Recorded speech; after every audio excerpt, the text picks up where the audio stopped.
Dental spa जो कि sector 27D Chandigarh ਵਿਖੇ ਸਥਿਤ ਹੈ, ਜਿੱਥੇ ਡਾਕਟਰ ਅਮਿਤ ਕੇ ਨਈਅਰ ਅਤੇ ਡਾਕਟਰ ਰੁਚੀ ਨਈਅਰ ਵੱਲੋਂ ਇਲਾਕੇ ਭਰ ਦੇ ਜ਼ਰੂਰਤਮੰਦਾਂ ਨੂੰ ਦੰਦਾਂ ਨਾਲ ਜੁੜੀਆਂ ਹਰ ਪ੍ਰਕਾਰ ਦੀਆਂ ਬਿਮਾਰੀਆਂ ਤੋਂ ਨਿਜਾਤ ਦਿਵਾਉਣ ਦੀ ਕੋਸ਼ਿਸ਼ ਕੀਤੀ ਜਾ ਰਹੀ ਹੈ। ਪਿਛਲੇ ਦਿਨੀ ਸਾਡੇ ਪੱਤਰਕਾਰ ਅਵਤਾਰ ਸਿੰਘ ਵੱਲੋਂ ਡਾਕਟਰ ਅਮਿਤ ਕੇ ਨਈਅਰ ਅਤੇ ਡਾਕਟਰ ਰੁਚੀ ਨਈਅਰ ਨਾਲ ਵਿਸ਼ੇਸ਼ ਗੱਲਬਾਤ ਕੀਤੀ ਗਈ। ਪੇਸ਼ ਹੈ ਇੱਕ ਖਾਸ ਰਿਪੋर्ट।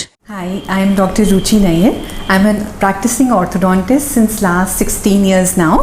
I believe that giving a beautiful smile to anybody is enhancing their personality and their self-confidence to a level that they can achieve whatever they want in life. सबसे पहले मैं आपसे एक क्वेश्चन पूछना चाहूँगी कि जब आप किसी की भी फ़ोटो देखते हैं, आजकल हम सब कुछ सोशल मीडिया पे ज़्यादा करते हैं या हम ऑनलाइन वेबिनार्स करते हैं, तो सबसे पहले आप एक बंदे के बारे में क्या नोटिस करते हैं? उनका फेस या उनकी स्माइल? मेरे हिसाब से सबसे पहले फेस को देखने के बाद हम सबसे ज़्यादा स्माइल पे फोकस करते हैं। आप एग्री करेंगे? ओके, सो अगर हमारी पर्सनैलिटी ऐसी हो जिसमें हमें पता है कि हम अच्छे दिख रहे हैं, हम लोगों के साथ एक वो कनेक्ट बना पा रहे हैं, तो हम जो भी ज़िंदगी में करना चाहते हैं वो बहुत अच्छे से कर सकते हैं। आजकल अगर हम देखा जाए तो बच्चों में जो कि 7 ईयर्स से शुरू हो जाता है कि हम दांत बहुत टेढ़े मेढ़े होते हैं या उनकी जॉ प्रॉब्लम ज़्यादा आने लग गई है, और ये हमारे कुछ ना कुछ हमारी डाइट से भी रिलेटेड है। सो इन सारी प्रॉब्लम्स से हमारा सिर्फ लुक्स में फ़र्क नहीं पड़ता, पर हमारी बॉडी की फंक्शनिंग में भी फ़र्क पड़ता है, और हमारे दांत खुद जो अब नेचुरल उनकी लाइफ है उनको हम लॉन्गेविटी दे सकें, उसके लिए हमें उनका ट्रीटमेंट सही टाइम पे सही तरीके से और बच्चों का कंफर्ट रखते हुए करना बहुत ज़रूरी है। डेंटल इम्प्लांट बेसिकली एक रेस्टोरेटिव प्रोसीजर है जिसमें जो दांत मिसिंग है वो हम रिप्लेस कर सकते हैं। सो एक पेशेंट्स की जनरली रिक्वायरमेंट होती है, वो कहते हैं कि जी जब हमारे दांत नहीं है, we want something that is fixed, जो निकालना डालना ना पड़े, जो हमारे बिल्कुल दांत की तरह लगे। एंड जो न्यूअर एडवांसमेंट है उसमें हमारे पास अब ये ऑप्शन है that we fix in a titanium implant into the bone. तो वो बोन में जाके हम उसको प्लेस कर देते हैं, उसको थोड़ी देर के लिए वहाँ छोड़ देते हैं, जिससे बोन इम्प्लांट के अंदर ग्रो इन हो जाता है और वो नेचुरल रूट की तरह फंक्शन करने लगता है। Then after about 3 to 4 months हम उसके ऊपर एक दांत फिक्स कर देते हैं ताकि वो फंक्शनली और एस्थेटिकली हमारे नेचुरल दांत की तरह हो। जनरली इम्प्लांट के बाद हमें केयर ज़्यादा करनी पड़ती है, क्योंकि जो हमारे भगवान ने दांत दिए होते हैं वो इन अ वे उन्होंने प्लेस किए होते हैं जॉ के अंदर, वो नेचुरल होते हैं, वो बहुत सॉलिड होते हैं। हम उनकी थोड़ी कम भी केयर करते हैं तो भी वो काफ़ी देर निकाल जाते हैं। Whereas with an implant we need to take care कि वो इम्प्लांट की लाइफ अच्छी हो, इसके लिए हमें हाइजीन नेचुरल दांत से ज़्यादा बेटर रखनी पड़ती है।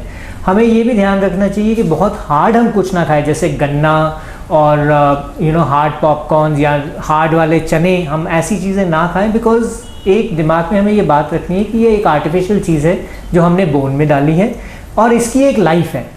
So we must take care of it. Basically जब दांतों में कीड़ा लगता है तो वो कीड़ा प्रोग्रेस करते करते हमारे दांत के सेंटर की तरफ प्रोग्रेस करता है। दांत के सेंटर में एक नर्व होती है which is present in a canal which is known as the root canal.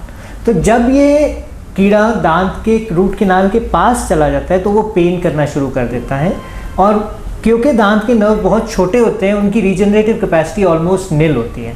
सो उस केस में हमें क्या करना होता है, हमें वो नर्व क्लीन करके, वो कैनाल को क्लीन करके वहाँ पे एक इनर्ट मटेरियल भरना पड़ता है। That is why it's called a root canal treatment, basically a treatment of the root canal.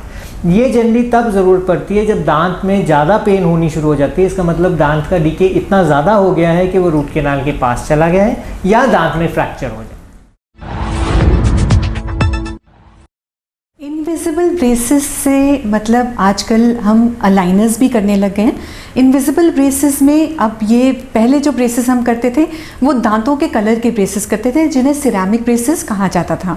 जो हम इनविजिबल ब्रेसेस की बात करते हैं उसमें हम बिना ब्रेसेस लगाए दांतों को सीधा भी कर सकते हैं।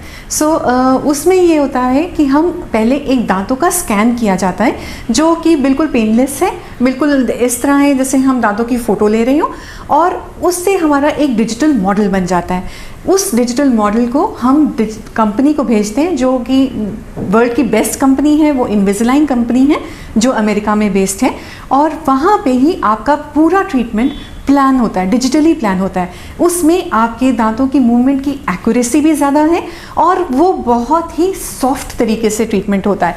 बहुत ग्रेजुअली आपके दांतों को मूव किया जाता है, पर क्योंकि हम बहुत सारे मूवमेंट्स इकट्ठे कर सकते हैं इसलिए आपके ट्रीटमेंट टाइम की ड्यूरेशन भी कम हो जाती है। आजकल हर बंदा अपनी स्माइल को बहुत सुंदर करना चाहता है और करना भी चाहिए मेरे हिसाब से। हमारे पास अभी रिसेंटली एक लड़की आई थी जो करीबन 19 साल की थी, और आप बिलीव नहीं करेंगे कि वो अपने फ़ोन पे एक ऐप के साथ अपने डिज़ाइन करे हुए दांत लेकर आई थी कि मुझे अपना हर एक दांत इस तरीके से चाहिए। उनके दांतों में कुछ ब्लैक डॉट्स थे जो जिसे हम फ्लोरोसिस कहते हैं उसके कारण थे, जो हम उनके दांतों से वैसे रिमूव नहीं कर सकते थे। अब हमने उनका जैसे उन्होंने अपने दांतों को डिज़ाइन किया था बिल्कुल उसी स्पेसिफिकेशन के साथ हमने उनके दांतों पे काम करना शुरू किया, and within 2 weeks we were able to deliver that smile to her. सो जब हमने उनकी फ़ोटोग्राफ काम करने के बाद उनके सामने रखी तो उनके मुंह से एक निकला हुआ रिमार्क मैं कभी ज़िंदगी भर नहीं भूलूंगी कि आपने मुझे वही स्माइल दे दी जो मैं चाहती थी। सो ये इतनी पावरफुल चीज़ है किसी भी बच्चे के लिए या किसी भी पेरेंट के लिए कि उनके बच्चे की स्माइल बिल्कुल वैसी हो गई जैसे कि वो चाहते थे, और हमें पता है कि वो उनके लिए हेल्दी भी है, सिर्फ एस्थेटिक्स नहीं। We are providing dental services in Chandigarh for the last 3 generations now. मेरे grandfather भी dental practice इत्थे करते सीगे, मेरे father भी करते सीगे, and now we are providing dental services in Chandigarh. We are following very strict sterilization protocols. We are following a 5-step sterilization protocol ਜਿਹਦੇ ਵਿੱਚ autoclaving भी included है, chemical sterilization भी included है, and UV sterilization also included है। ਇਹਦੇ ਨਾਲ we are following all COVID protocols very strictly. Sanitization procedures are done after every patient, and we generally involve the patient in our treatment plan. ਅਸੀਂ patient ਨੂੰ ਪਹਿਲੇ ਸਮਝਾਉਂਦੇ ਹਾਂ ਕਿ ਉਹਨਾਂ ਦਾ ਕੀ ਪ੍ਰੋਬਲਮ ਹੈਗਾ, ਫਿਰ ਉਹਦੇ ਵੱਖਰੇ ਜਿਹੜੇ ਆਪਸ਼ਨਸ ਹੁੰਦੇ ਆ ਉਹ ਅਸੀਂ ਪੇਸ਼ੈਂਟ ਨਾਲ ਡਿਸਕਸ ਕਰਦੇ ਹਾਂ। ਉਹਦੇ ਡਿਫਰੈਂਟ ਐਸਪੈਕਟਸ ਜਿਹੜੇ ਵੀ ਹੁੰਦੇ ਆ ਅਸੀਂ ਪੇਸ਼ੈਂਟ ਨਾਲ ਡਿਸਕਸ ਕਰਕੇ we take time to make the patient understand कि की प्रॉब्लम है, ये किस तरह ट्रीट हो सकता है और आगे की मेंटेनेंस है ताकि ये दोबारा ना हो। वर्ल्ड हेल्थ डे पे I would like to request people कि अपने ओरल कैविटी का, अपने माउथ का, अपने दंदा का प्लीज़ ख्याल रखना इंपॉर्टेंट समझो। I treat a lot of patients ਜਿਹੜੇ ਮੇਰੇ ਕੋਲ ਆਉਂਦੇ ਐਟ ਵੈਰੀ ਐਡਵਾਂਸ ਸਟੇजेस ਜਦੋਂ ਉਹਨਾਂ ਦਾ ਬਹੁਤ ਜ਼ਿਆਦਾ ਡੈਂਟਲ ਹੈਲਥ ਖਰਾਬ ਹੋ ਚੁੱਕੀ ਹੈ। Specially I see a lot of ladies in the mid 40s ਔਰ 50s ਜਿਹੜੇ ਆਪਣੇ ਹੈਲਥ ਨੂੰ, ਡੈਂਟਲ ਹੈਲਥ ਨੂੰ ਕਈ ਸਾਲਾਂ ਤੋਂ ਇਗਨੋਰ ਕਰ ਰਹੇ ਨੇ। And generally if I may say this starts during pregnancy. ਉਸ ਟਾਈਮ ਤੇ ਲੇਡੀਜ਼ ਦੇ ਉੱਤੇ ਬਹੁਤ ਜ਼ਿਆਦਾ ਸਟ੍ਰੈਸ ਹੁੰਦਾ ਹੈ, ਉਹਨਾਂ ਦਾ ਲਾਈਫ ਸਟਾਈਲ ਬਹੁਤ ਚੇਂਜ ਹੋਇਆ ਹੁੰਦਾ ਹੈ, they start ignoring their dental health, ਉਸ time ਤੇ they start having dental problems, and I don't know why but ਕਾਫੀ ਸਾਰੇ patients ਇਸ ਤਰ੍ਹਾਂ ਹੁੰਦੇ ਨੇ ਕਿ ਜਦੋਂ ਉਹਨਾਂ ਦੇ ਦੰਦ ਡਿੱਗਣੇ ਸ਼ੁਰੂ ਹੋ ਜਾਂਦੇ ਜਾਂ ਦਰਦ ਕਰਨੇ ਸ਼ੁਰੂ ਹੋ ਜਾਂਦੇ, ਟੁੱਟ ਜਾਂਦੇ ਨੇ, they take painkillers and they go on ignoring it for years altogether।